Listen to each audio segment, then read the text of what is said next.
L'Amérique d'abord, ça fait partie des promesses qu'il a encore réitérées pendant toute cette campagne. Il a dédié son programme aux hommes et aux femmes oubliés d'Amérique, s'engageant à construire la plus grande économie de l'histoire avec des mesures protectionnistes. Alors on va les retrouver peut-être du côté de Pékin. Yan Ali, qui est notre correspondante, pour voir les réactions de la puissance chinoise.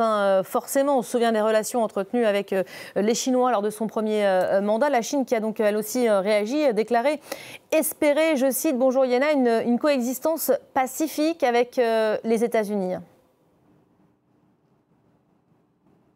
Absolument. Nous n'avons pas encore eu de réaction officielle après les résultats finaux, juste des commentaires de la part de la porte-parole du ministère des Affaires étrangères un peu plus tôt ce mercredi lorsqu'elle avait dit cette phrase, et d'autres comme la Chine respecte le choix du peuple américain, des remarques plutôt habituelles en fait. Ce que je peux vous dire, c'est que pour Pékin, Donald Trump présente des avantages et des désavantages. Trump, c'était quand même celui qui avait déclenché la guerre commerciale en 2018.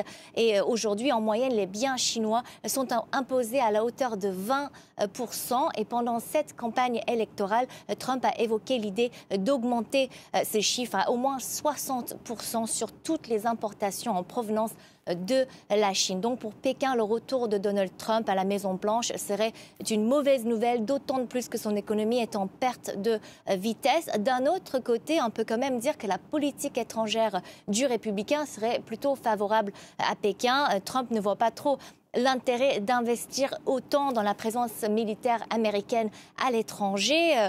Pour lui, la paix dans le détroit de Taïwan ou la paix sur la péninsule coréenne, ce ne sont pas des choses qui ont un rapport direct avec la vie des Américains. Et dans le contexte d'une course à l'influence dans l'Indo-Pacifique, un deuxième mandat de Trump pourrait être plutôt intéressant pour les dirigeants ici à Pékin.